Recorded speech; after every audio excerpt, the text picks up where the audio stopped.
when I started learning about reality creation, I lived in the question and I still live in the question. So this is why I want to start this video by asking the question. And the question really is,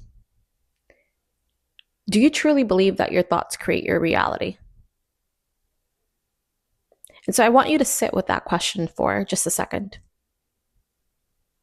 Do you really think that your thoughts create the reality that you experience, that you're experiencing right now?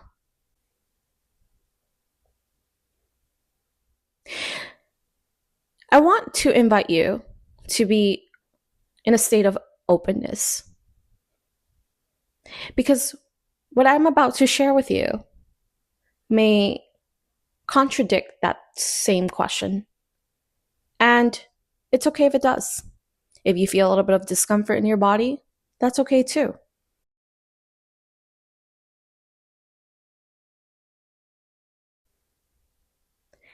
I truly believe that thoughts create your reality is just a partial truth.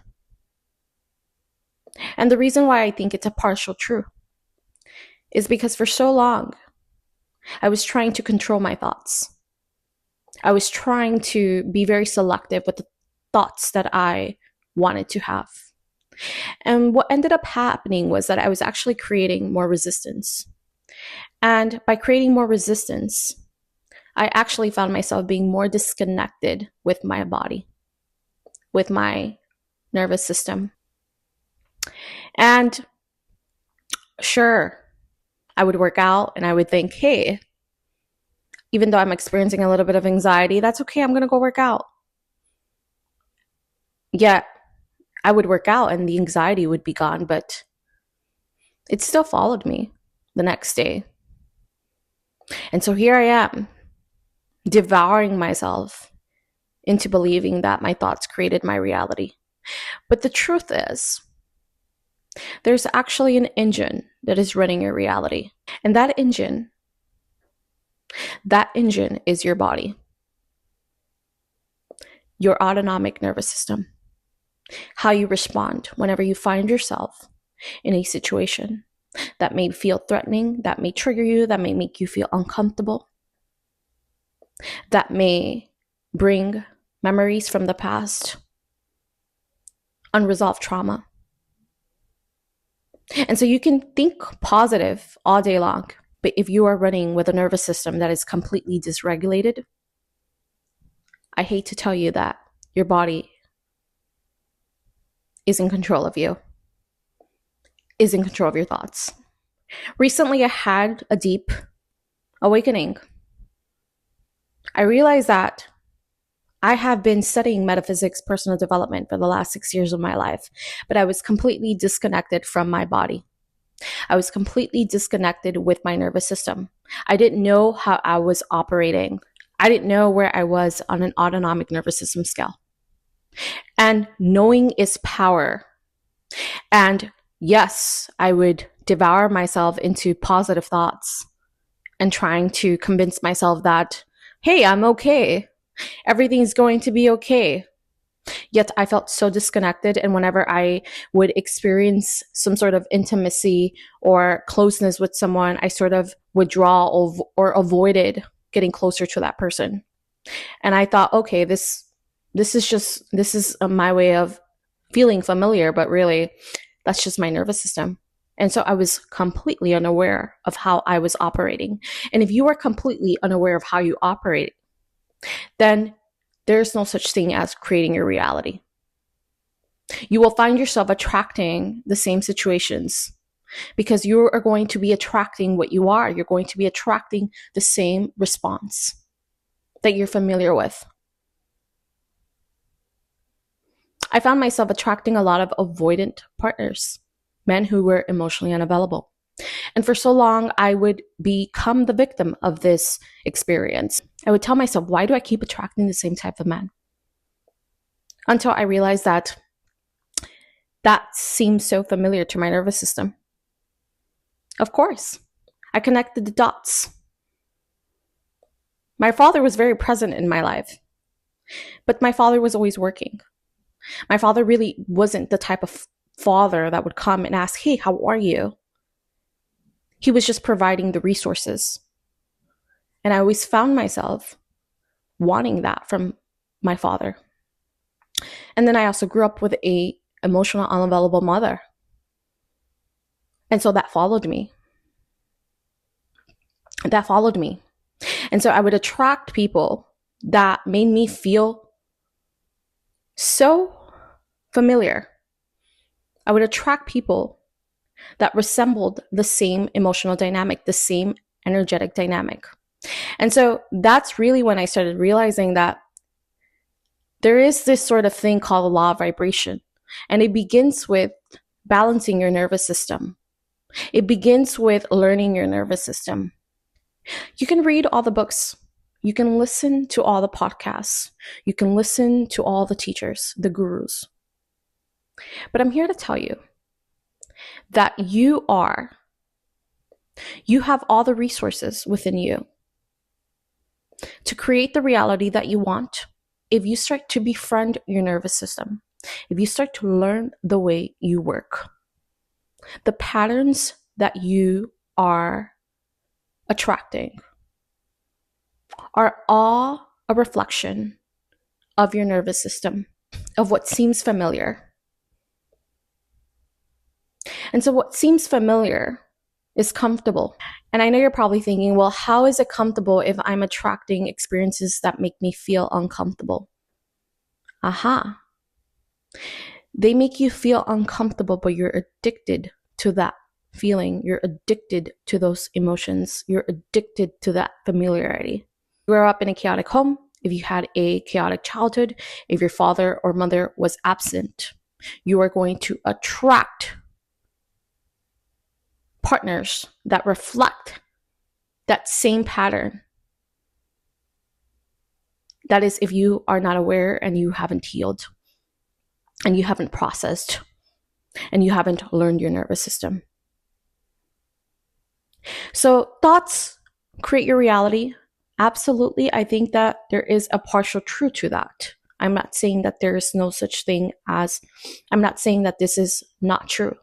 I truly believe that optimism is a gift. And I think that optimism is sort of emotional resilience. If you can look at whatever situation that you're going through and still say, I know this is happening for a reason, and I know that the reason is growth and learn, and there's a learning, and there's learning involved in this experience, and that everything is always working out for me, and that you hold faith to that, then having positive thoughts isn't necessarily bad. So where I want to go with this video is, if you're someone that is in constant battle with your mind, and you're trying so hard to have positive thoughts, yet you are completely reacting every time you are experiencing a trigger, and you have no idea of your response and connecting with your emotional body, then this is sort of an invitation to start learning more about the nervous system. Start learning more about your body and the sensations that your body is begging for you to listen, to be present with. I know for so long, whenever I would experience self-esteem issues, I would feel it more in my belly. I would always feel it in my belly. And when I started tapping into this location of my body, when I started actually, exploring that sensation in my belly, I meditated on that sensation, and it brought me back to a childhood experience where my mother would tell me, suck in your belly. You look fat. Suck in your belly whenever you go out to a party. Suck in your belly, or don't overeat, or just huge body dysmorphia. And so because I was always trying to suck in my belly, which is something that I'm currently still learning, like letting my belly be loose feels so uncomfortable. Just letting my belly sit like a human, like a Buddha belly. Just letting my belly flow feels uncomfortable. And it's because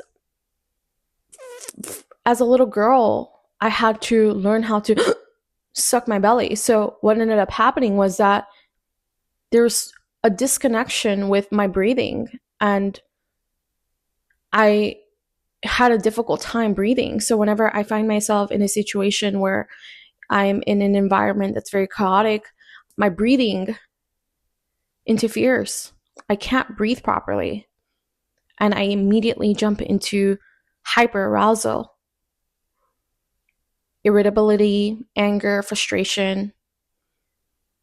And because I was trained at a young age to be disconnected from my belly, to be disconnected from my breathing, now as a woman, navigating this reality and navigating this experience, I had to connect back to my belly and let it just sit there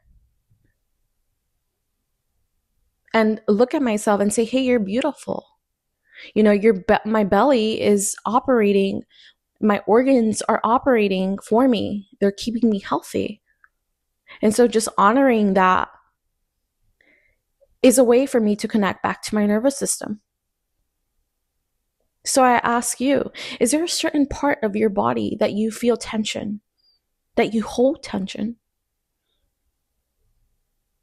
Connect the dots. Where is the resonance with that area? What may have come up in that area that you have not processed or healed? Your body is your biggest teacher, and regulating your nervous system is going to allow you to operate as a new person. And when you can regulate your nervous system, then you will find yourself in experiences that may seem familiar. But now, because you're so aware of your body and your nervous system, you choose to no longer go to that familiar experience because you know it's not good for you. You know it doesn't do anything good for you.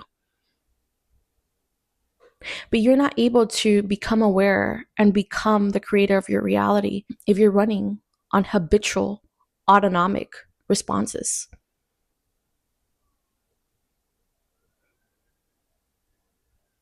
So, do thoughts really create your reality? I leave that question to you.